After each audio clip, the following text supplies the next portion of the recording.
Para entender el contexto histórico del Quijote, tenéis que pensar que Miguel de Cervantes, que es el autor del Quijote, nació a mitad del siglo XVI, nació en el año 1547, en el momento ese en que se decía que en el Imperio Español no se ponía el sol. El siglo XVI, que sería el siglo del Renacimiento, es un siglo para la economía española, ¿sí?, de bonanza absoluta. Viene muchísimo oro, muchísima plata de América. Lo que pasa es que sí que es verdad que es un imperio que es muy difícil de mantener, y ese imperio se va a sostener bien en el siglo XVI, pero a partir del siglo XVII se va a hundir económicamente. Y aunque se hunda económicamente, lo que sí que es cierto es que tanto el siglo XVI como el siglo XVII van a constituir lo que se llama en la literatura en castellano el siglo de oro. ¿Por qué siglo y no siglos de oro? Bueno, se llama siglo de oro porque originalmente la palabra seculum viene del latín, no significa 100 años. Originalmente seculum significa periodo largo de tiempo. Entonces, cuando hablamos del siglo de oro, en realidad estamos hablando de dos siglos. El siglo XVI, que sería el del Renacimiento, y el siglo XVII, que sería el del Barroco.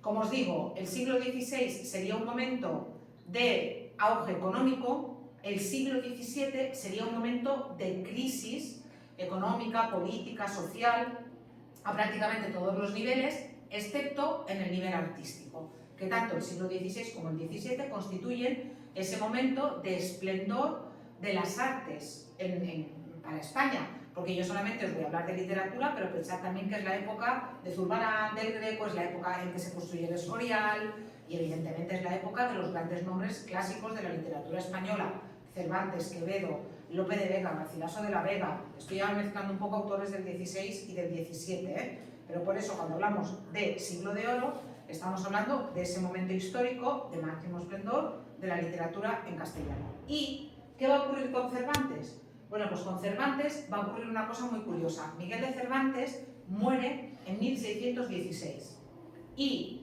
él publica las dos partes del Quijote, la primera en 1605 y la segunda en 1615.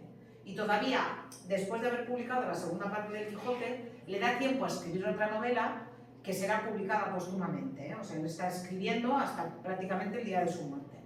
¿Qué va a ocurrir con Cervantes? Que, aunque él en esos 60 o 65 años que vive escriba sobre todo la segunda parte de su vida, sí que es verdad que en el caso de Miguel de Cervantes vamos a ver muy bien la evolución del Renacimiento al Barroco.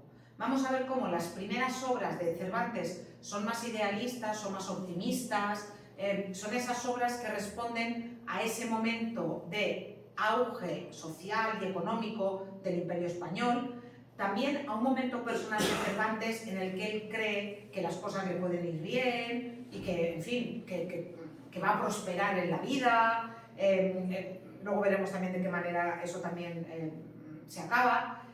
Pero luego las obras de la segunda parte de su vida van a ser obras mucho más pesimistas, mucho más barrocas, mucho más realistas, y es muy curioso porque aunque solamente haya 10 años de diferencia entre la primera parte y la segunda parte del Quijote, entre las dos partes del Quijote se ve clarísimamente esta evolución. La primera parte del Quijote, vosotros tenéis que leer los 8 primeros capítulos de la primera parte, es una obra que es hija del Renacimiento, mientras que la segunda parte del Quijote, que es solamente 10 años posterior, es ya hija del Barroco, mucho más desengañada, mucho más triste, mucho más pesimista, y con un final también, pues en fin, que ya no deja paso a la esperanza como la primera parte, luego hablamos de esto. Todo este es el contexto que tenéis que tener en cuenta para situar bien en su momento histórico la obra de Miguel de Cervantes. Respecto a la biografía del autor, aquí tenéis un vídeo de estos que pinta, de Blue My Life, que están muy bien. Yo os pido que lo miréis en casa con tranquilidad. A ver, ¿Es eso también ya? Sí, esto es lo que ya está abierto. Mirad, de Miguel de Cervantes, por no sabemos el día que nació.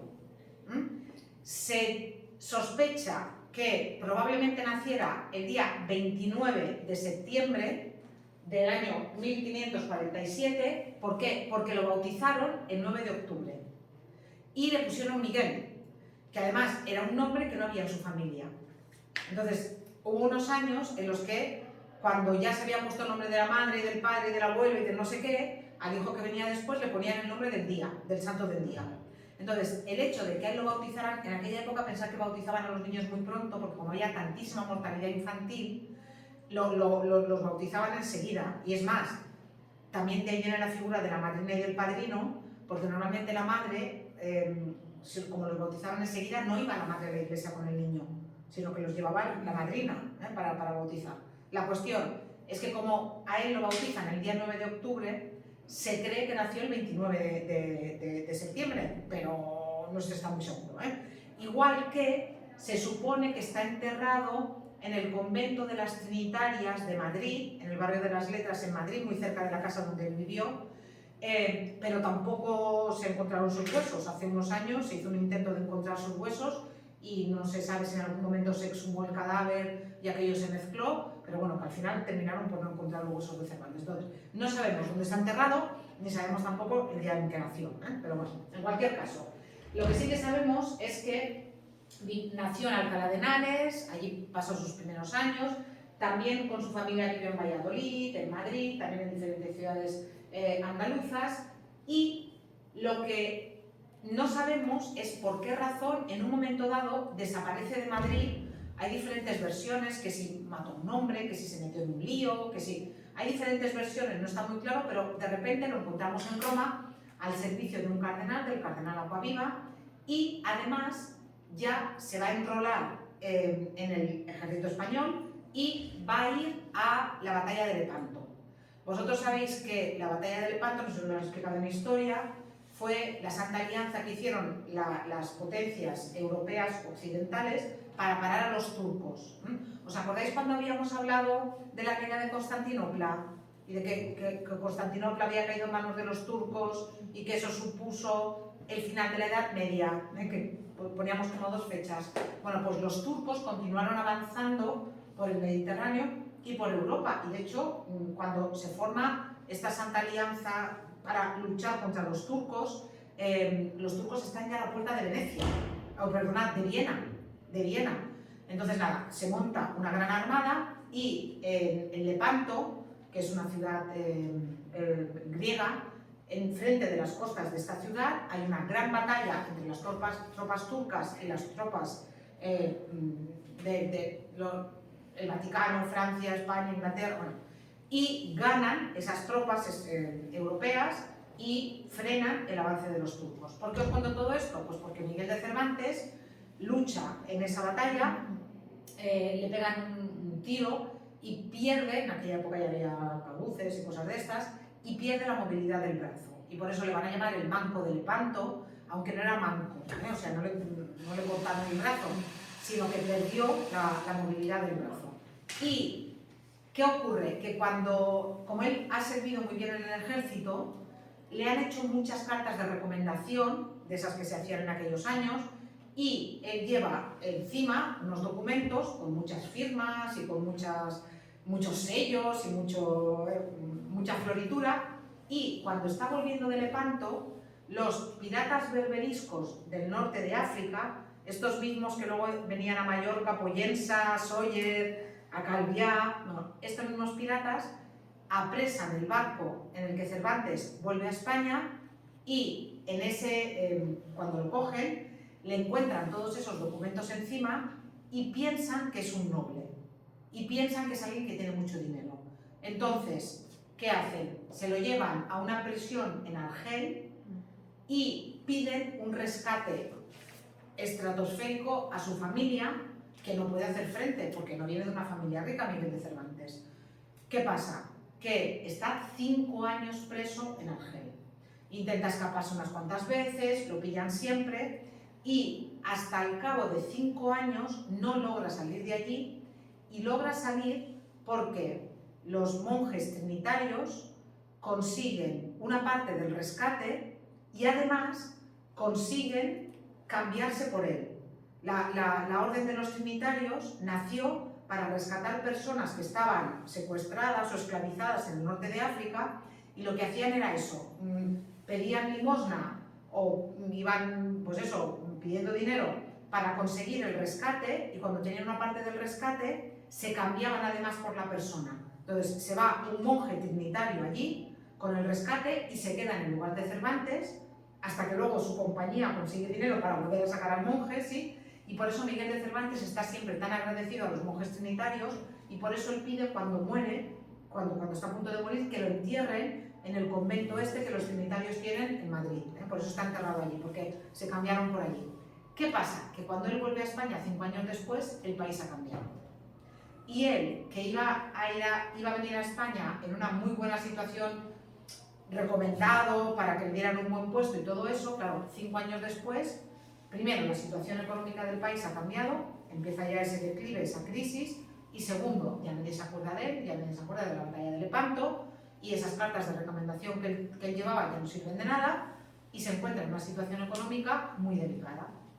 Se hace recaudador de impuestos, que era un trabajo terrible, porque era ir casa por casa a gente que muchas veces no tenía para comer, y lo poco que tenían se lo quitaba el Estado pues para alimentar a los soldados, o, en fin, o como ganancia, los impuestos. Entonces, 2 veces no le salieron las cuentas a Cervantes, o se quedó dinero o dijo que había recaudado y en realidad no había recaudado.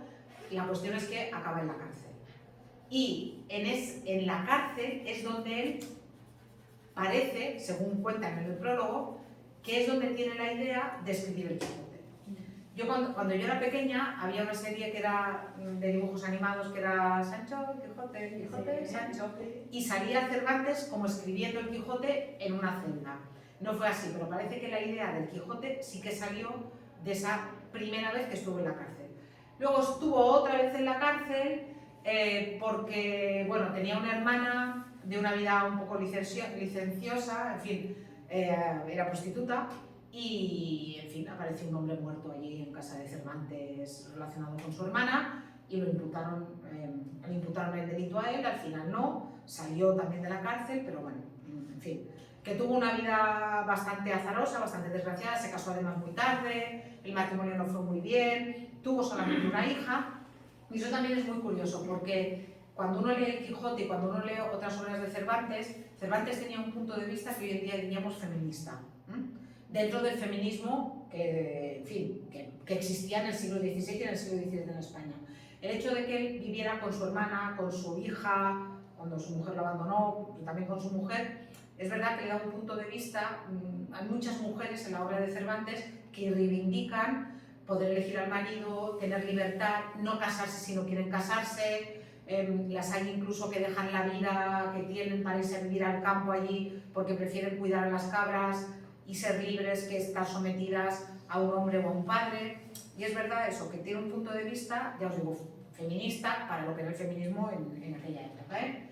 Ya os digo, en fin, tuvo una vida eso muy azarosa. En los últimos años de su vida, él quiere irse a América. Cuando ve que en España no va a hacer fortuna, tuvo toda su vida muchísimos problemas económicos, y cuando él ve que hay gente que se va a América y que ya hace fortuna, él pide permiso al rey para irse a América, pero no le dan el permiso, entonces no se puede ir a América tampoco.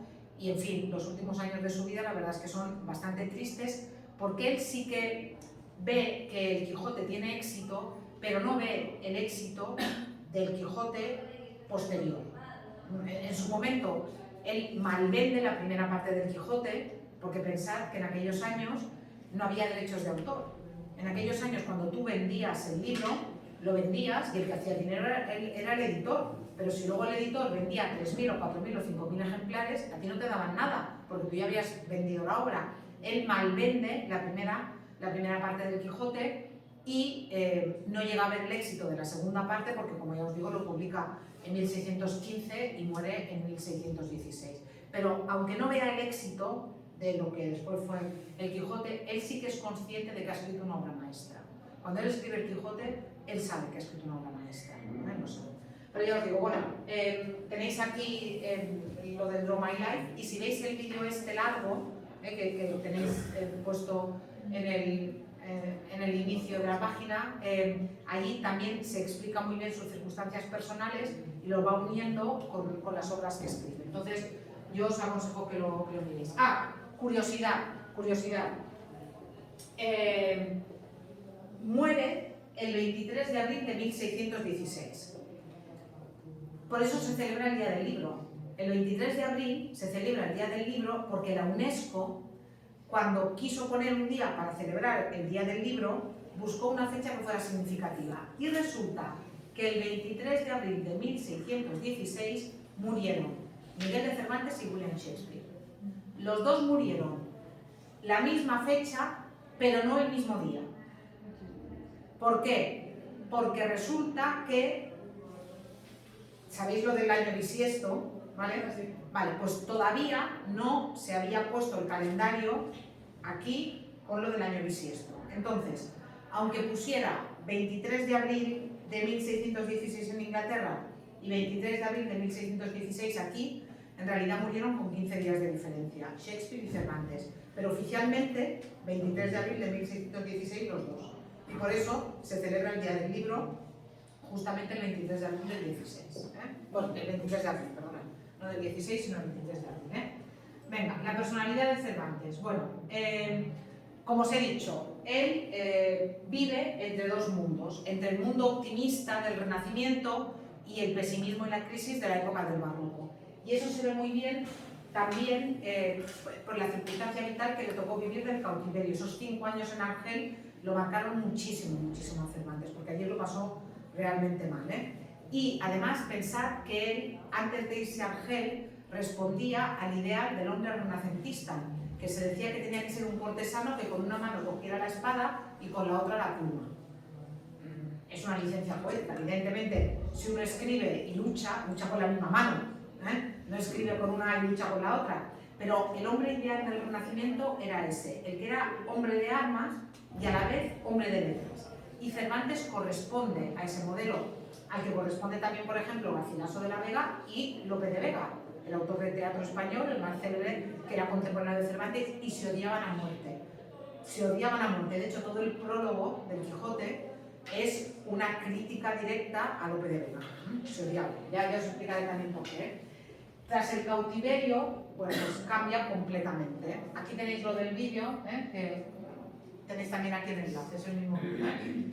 Bueno, ¿qué ocurre con la obra de Cervantes? Antes de hablar de la novela, simplemente os voy a citar esto y luego ya iremos al otro. Miguel de Cervantes cultivó todos los géneros literarios de su tiempo. Miguel de Cervantes escribió poesía. Él decía literalmente, la gracia que no quise concederme el cielo. O sea, él querría haber sido poeta, pero él sabía que era muy mal poeta. Él era consciente de que su poesía era muy mala. Escribió además teatro y él quería triunfar como dramaturgo, como había triunfado su gran enemigo Lope de Vega. Pero ¿qué ocurre? Que Lope de Vega le daba al pueblo, le daba a la gente lo que la gente quería. Lope de Vega era el Sálvame, era el Telecinco del siglo XVI-XVII. Aunque nosotros hoy en día lo leamos como el gran autor de teatro, en su momento Lope de Vega lo que hacía era, ¿qué quiere el público? ¿El público quiere esto? Pues venga, yo les voy a dar lo que quieran. Y Cervantes concebía el teatro de otra manera. Cervantes pensaba que el teatro tenía que tener reglas. Cervantes creía, por ejemplo, en la regla de las 3 unidades. Cervantes creía que la tragedia tenía que escribirse de una manera, la comedia de otra, y Lope de Vega no. Lope de Vega era, ¿la gente quiere que haya comedia y tragedia a la vez? Pues venga, comedia y tragedia a la vez. ¿La gente quiere que entre el principio de la obra y el final pasen 30 años? Pues venga, 30 años. ¿La gente quiere que encima del escenario haya luchas y haya muertes y haya violaciones? Pues que haya luchas y violaciones y muertes encima del escenario. Esto Cervantes no lo concibe. Y Cervantes piensa que él es buen escritor de obras de teatro, pero que no tiene el éxito que se merece porque Lope de Vega y otros autores que han seguido a Lope de Vega han alimentado mal al público. Y le han dado al público un tipo de teatro facilón que es luego el que el público demanda. Y repito, en el examen no podéis ponerlo de Telecinco, pero es para que me entendáis. O sea, ¿por qué hay buenísimos programas en la 2 que nadie ve? o que tienen un 2% de audiencia. ¿Por qué? Pues porque al final a la gente muchas veces lo que le gusta es lo fácil, y ponerse delante de la televisión y encefalograma plano. Y esto es lo que a Cervantes le molestaba del teatro de Lope de Vega. Y a Cervantes le da mucha rabia que ese modelo triunfe y él propone otro modelo de teatro que no tiene éxito. Y además de eso, Cervantes cultiva todos los géneros narrativos de su tiempo. Todos. La invención de la imprenta, tenéis que pensar que antes de la imprenta no existía la novela. ¿Por qué? Pues porque imaginaos lo que sería esto copiado a mano.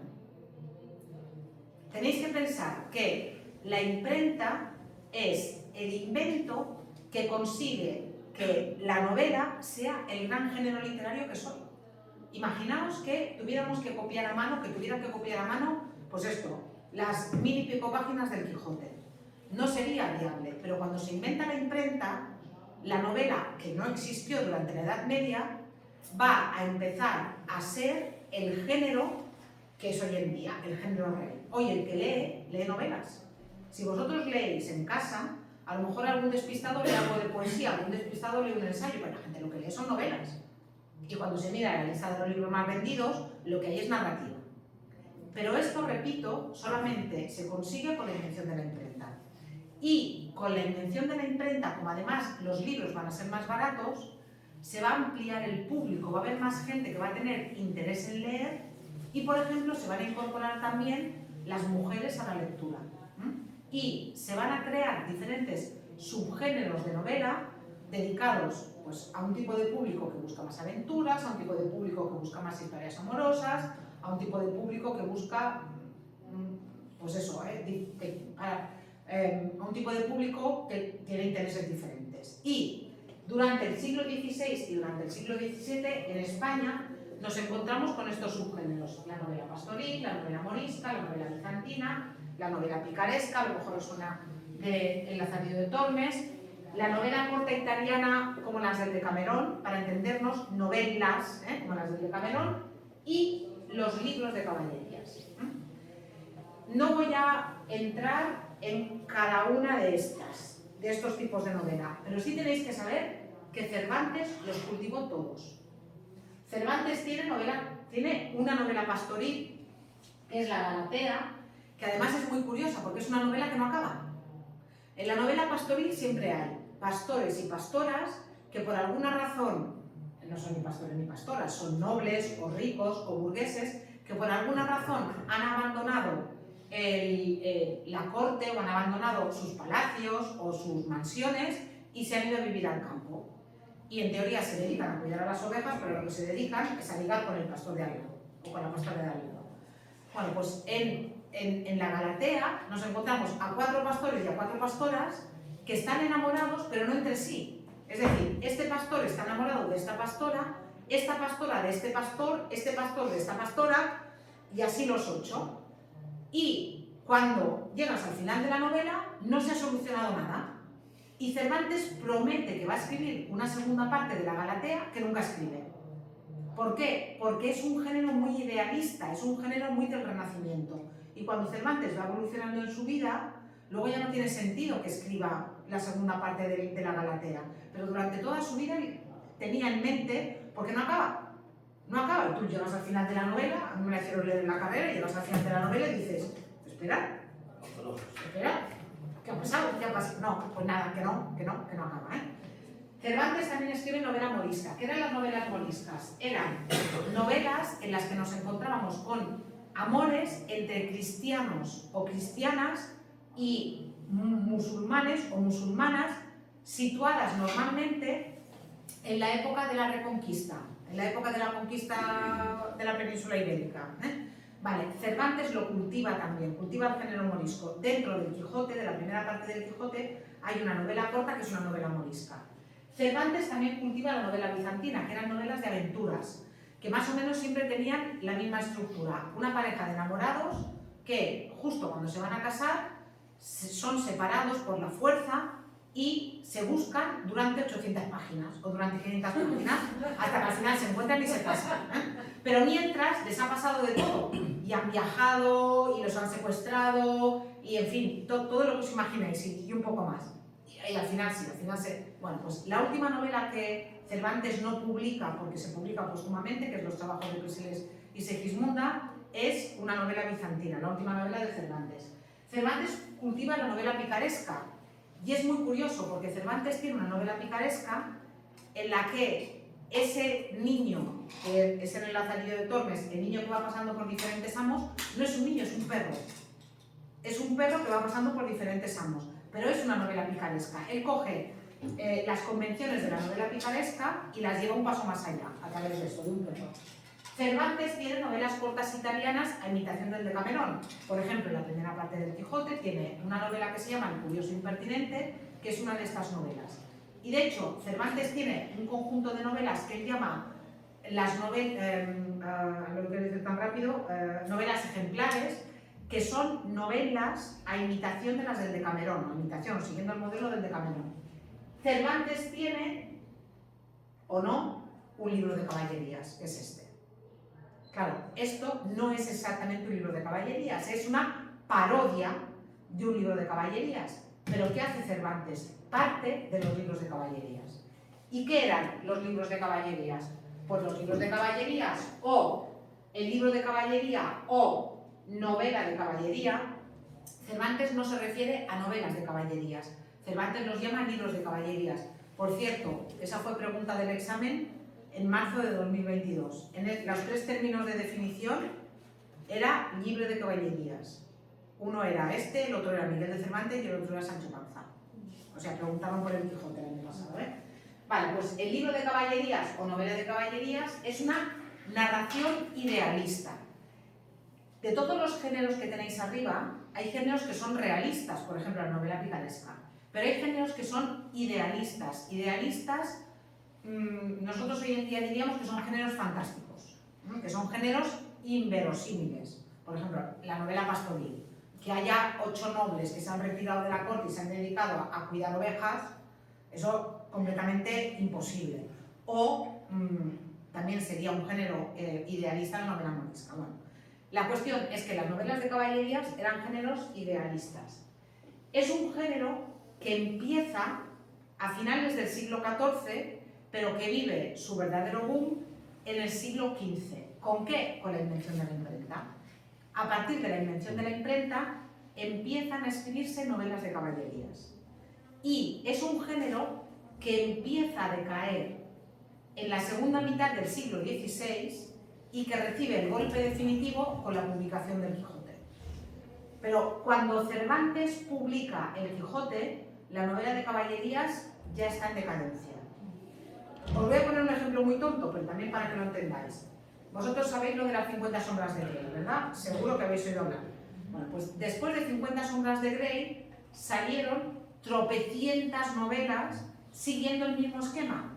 Pues eso es lo que pasó con las novelas de caballerías. La primera novela de caballerías que se publicó en España, que es El Amadís de Gaula, tiene tanto éxito que a partir de el timbre está hoy, vamos, como yo, de despistado.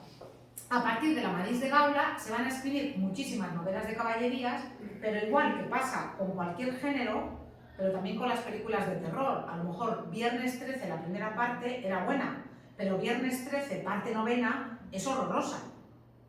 Sí. Bueno, Fast and Furious era mala la primera y sigue siendo mala la novena, pero bueno, para que nos entendamos. Entonces, eso es lo que va a pasar con las novelas de caballerías. Pero, repito, cuando Cervantes escribe la parodia de las novelas de caballerías, el género ya está en decadencia, pero es un género que está muy vivo en la memoria de la gente. Si yo ahora os pido qué características tienen las 50 sombras de Grey, seguramente sabréis identificar una serie de características porque después las habéis visto repetidas en más novelas, ¿no? Como mínimo lo habéis oído. En el caso de las novelas de caballerías nos encontrábamos con un género en el que el protagonista era un caballero andante, que era un hombre que iba de sitio en sitio buscando aventuras. Normalmente además estaba enamorado de una dama, era un amor completamente idealizado. A lo mejor en alguna llegaban a acostarse. Si tenían relaciones sexuales, después se casaban, eso sí. Normalmente la dama estaba por encima del caballero, porque muchas veces en las novelas de caballerías el protagonista tenía un origen oscuro, no se sabía de dónde venía, luego se descubría que era hijo de un príncipe, o de un rey, o de un noble. Normalmente se enamoraba de una dama que era una princesa, y entonces tenía que luchar por el amor de ella, como buscando aventuras, que le dieran fama, que le dieran honra y que le dieran fortuna. Y entonces ya era digno después de casarse con ella. En estas novelas de caballerías nos encontrábamos además con una estructura abierta y episódica. ¿En qué sentido? Que nos encontrábamos con un protagonista, una segunda parte con el hijo del protagonista, una tercera parte con el nieto del protagonista, y hay sagas en las que hay hasta el tataranieto del protagonista. Y muchas veces funcionaban en forma como un árbol. Había una especie de tronco, las aventuras de ese protagonista, pero muchas veces con desviaciones, o con sobrinos, o con primos, o con amigos que también vivían aventuras. Entonces eran novelas, pues eso, que se desparramaban, en realidad, con segundas, terceras o cuartas partes, o incluso con otros personajes que nos encontrábamos allí. La geografía y el tiempo en el que se situaban las novelas eran fantásticos, no había ningún tipo de alusión histórica. No se sabía si estaban en el siglo XIV, o en el XIII, o en el XII, o en el XI. ¿Os acordáis cuando leímos el cuento de Un coro trozos? ¿Os acordáis? Que salían nombres concretos, reyes concretos, épocas concretas. Sabíamos además que Guillem de Cabestany existió en sus años. Eso no pasa en las novelas de caballerías. Y muchas veces hasta los lugares están inventados. Amadís era Amadís de Gaula.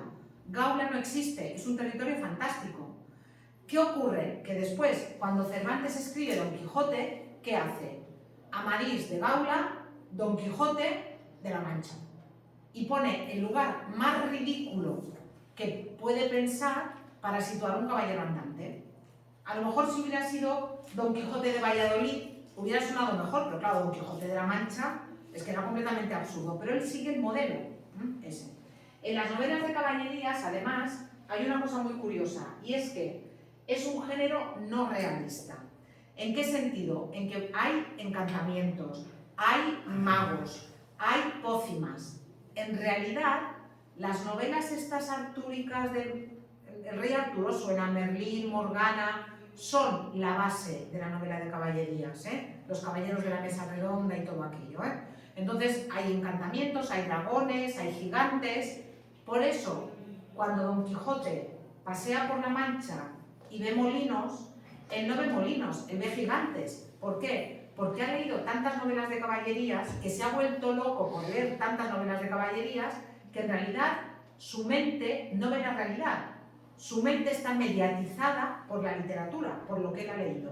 Y por eso él ve esos elementos fantásticos, ¿sí? Que eran típicos de las novelas de caballerías. Más características de las novelas de caballerías que se ven en el Quijote. El lenguaje arcaizante. Como se supone que las novelas de caballerías están situadas en una Edad Media o en un pasado mítico, los personajes de las novelas de caballerías y los narradores de las novelas de caballerías utilizan unas palabras que en ese momento ya eran antiguas. Y Don Quijote lo imita. Cervantes hace que Don Quijote hable utilizando términos que en el siglo XVI ya eran antiguos. Y hacen otra cosa, además, las novelas de caballerías que también hace Cervantes. El tópico de la falsa traducción. Los autores de las novelas de caballerías utilizan el tópico de la falsa traducción o del manuscrito encontrado. Yo no he escrito esta novela, sino que me he encontrado esta novela oculta en un cofre y estaba escrita originalmente en turco y entonces alguien la ha traducido y tal. Pues eso es lo que va a hacer también Cervantes. En el prólogo, Cervantes dice que él no es padre de Don Quijote, que es padrastro. Y nos va a hacer creer, que en realidad, nos quiere hacer creer que en realidad él no ha escrito la novela, sino que es una obra de un tal Cide Hamete Benengeli y que él lo único que hace es transcribirla. Pero lo que hace Cervantes es coger todos los modelos de la novela de caballerías, toda la estructura, todas las características de la novela de caballerías y llevarla a la realidad de la Mancha del siglo XVII. ¿Qué pasaría si una persona que ha leído demasiadas novelas de caballerías y se lo cree, se cree el género, qué pasaría si esa persona intentara llevar a cabo las aventuras de los caballeros en la Mancha? ¿Qué pasaría? Pues lo que le pasa al pobre Don Quijote, que todo el mundo se ríe de él, básicamente, y que siempre acaba mal. Vale, venga. Aquí tenéis lo de las obras de Cervantes, que ya os lo he dicho, que fue poeta, muy mal poeta, lo de las obras de teatro que escribió, las novelas que cultivó. Aquí tenéis todas las novelas, es lo que os acabo de explicar. Y vamos ya al Quijote. Y vamos a empezar por... ¿Se oye aquí? ¿Esto existe? Sí. Vale, venga, va. 4 cosas sobre el Quijote. Esperad que paro y luego vuelvo a ponerlo. Tenéis aquí un vídeo, ¿eh?